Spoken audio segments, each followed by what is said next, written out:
noblegoldinvestment.com. That's www.noblegoldinvestments.com. Hey, you're feeling unsure about your finances these days. Well, you're not alone. That's why Noble Gold Investments is here to help. Let me tell you to you, straight from the folks who've already helped. One man said that noblegoldinvestments.com's crew walked me through everything and no stress. Another one said, and with their help, I can finally sleep easy at night. And now this month, noblegoldinvestment.com is handing out for free these 5 ounces of pure silver, America the Beautiful coin.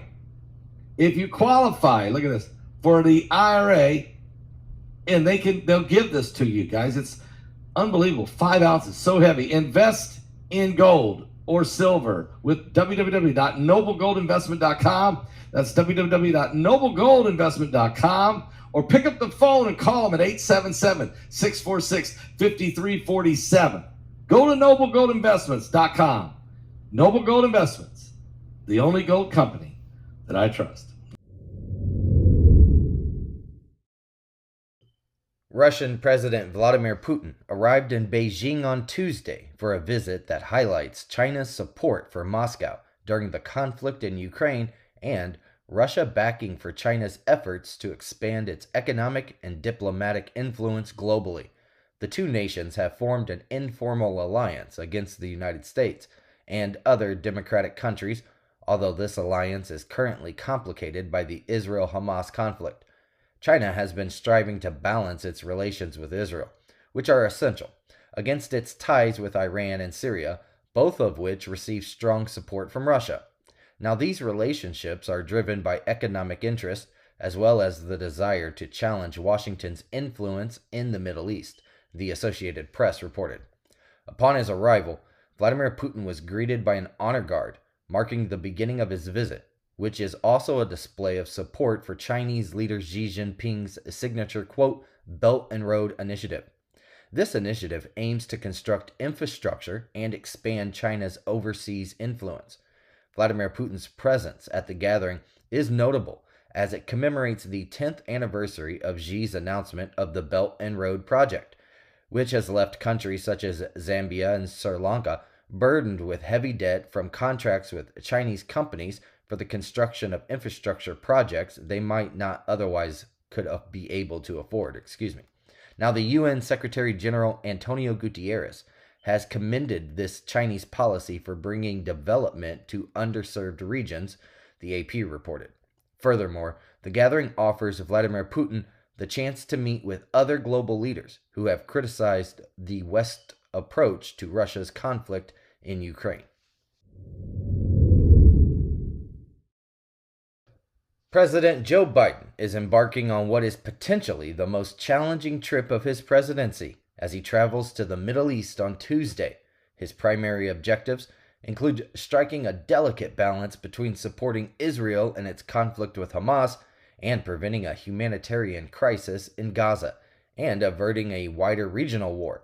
The U.S. president will be entering a conflict zone for high-stakes discussions with Israeli Prime Minister Benjamin Netanyahu on Wednesday, emphasizing the importance of their alliance. Following that, he will proceed to Jordan for a 4-way summit with leaders from the region, the AFP reported. Now, this diplomatic mission by the 80-year-old Biden represents a significant gamble in both political and security terms.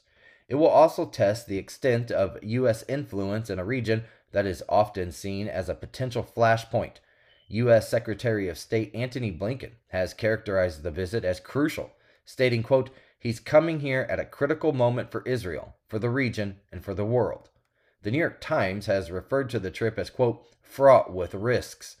While there are frequent air raid warnings in Israel, U.S. officials believe that the security threat to President Biden is relatively low. However, the political ramifications of this visit are arguably far more significant.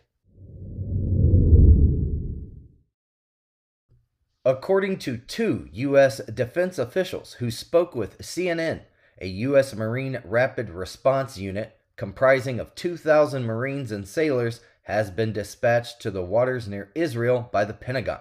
Quote, The unit will join a growing number of U.S. warships and forces converging on Israel as the U.S. seeks to send a message of deterrence to Iran and the Lebanese militant group Hezbollah, CNN reported.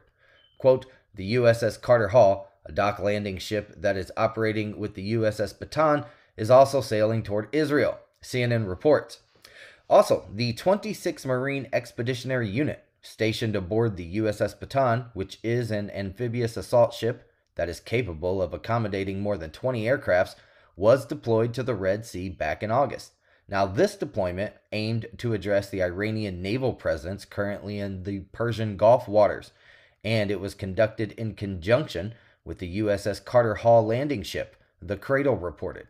Both of these vessels are set to join two U.S. carrier groups in the eastern Mediterranean, namely the USS Gerald Ford and the USS Dwight Eisenhower, which can transport around 10,000 personnel, fighter jets, helicopters, as well as intelligence, surveillance, and reconnaissance aircrafts.